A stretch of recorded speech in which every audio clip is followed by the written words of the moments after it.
Hello, this is Rural New Yorker with RivalNewYork.com.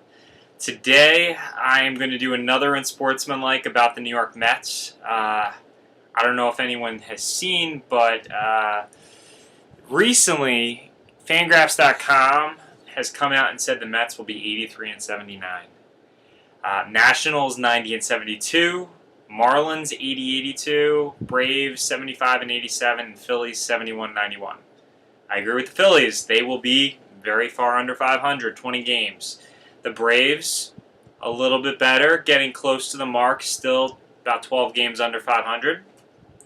The Marlins, 80-82. I don't really understand why they're going to be that much better than the Braves when the Braves have a new stadium and have had made a bunch of, investments, even though they're 1 year, and Dickey, Bartolo Colon, they're going to have the inning eaters that are required to get some of their young guns through in a healthy fashion. And meanwhile, the Marlins lost Jose Fernandez. But really, the Mets at 83-79, so you're saying a team that made it to the postseason has pretty much the same team, but a healthy version, hopefully, of that team coming back is going to do worse. So let's go around. So d'Arnaud, if he plays the same as he did, that means Rene Rivera is our catcher, and that's the same thing we had last year. First base, we had James Loney. Not Lucas Duda, but James Loney. So I have to think there's a slight help there at first base. Neil Walker was gone with a back injury, and that's when the Mets got over the hump, was after he was gone. And he was potentially going to hit 25 home runs for the Mets last year. But now he's back. David Wright, if he does anything better. If not, we have Jose Reyes. I think we'll get the same out of third base. Shortstop, Asdrubal Cabrera was running around on one leg for, I'd say, a third of the season. And again, now we have Reyes who can slot in there. Ahmed Rosario could make a big impact if Asdrubal Cabrera got injured again. The point is, the infield will be vastly better. The outfield, I don't think it's that big of an issue. I understand from a defensive standpoint, having Curtis Granderson in center field is a problem. But again, if we see that that's a problem and we've got the pitching to back it up, fine. Curtis Granderson and Bruce and Cespedes are our outfielders. But if we see that we don't need that much bop and we've got the pitching to support it, put Juan Lagares out there. Cespedes and Juan Lagares are both Gold Glove outfielders.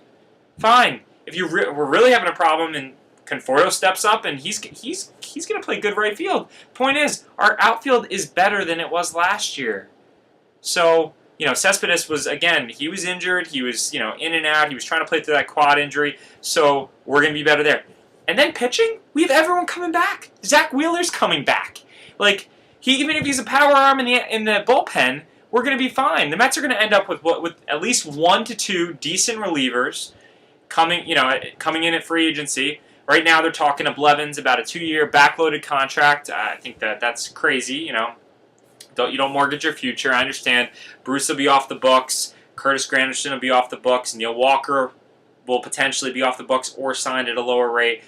But we really need to get the starting pitching. But that's not what this Unsportsmanlike's about. This Unsportsmanlike's about the fact that the Mets are going to bring back Syndergaard, who is now ready to go for over 200 innings. He is the ace of this staff. Harvey has already started throwing. I expect him to come to the table. Even though I'm not a Harvey fan, even though I do have a Harvey signed ball right there that I got to meet him about 2 weeks ago.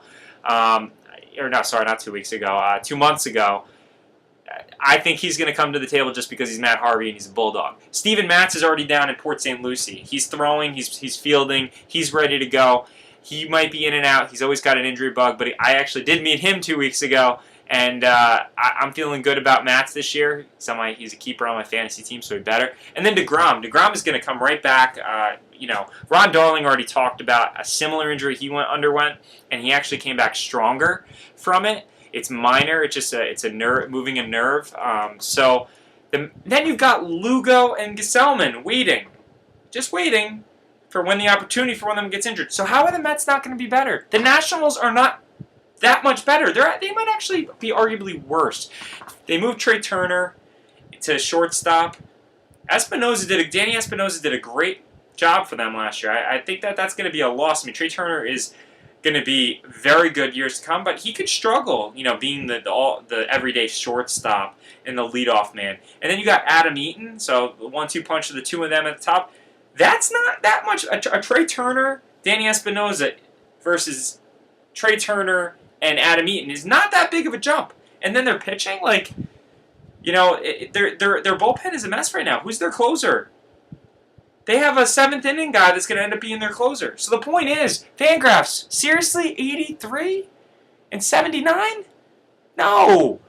88 wins, I would have said, okay, that, all right, they don't want to get over. And you can put the Nationals at 90. I think that there's, you can go back and forth. I mean, the Nationals have the edge right now, but the Mets have the pitching, and they're going to stay healthy, and they're going to do really well. And I can't wait to repost this and tweet it, and I'm going to do it to Fangraphs so they can see what I had to say about this. So this is Rural New Yorker signing off of RivalNewYork.com with another Unsportsmanlike featuring the New York Mets. Stay tuned for more updates around the Super Bowl, fantasy sports, and another Yankees update to come.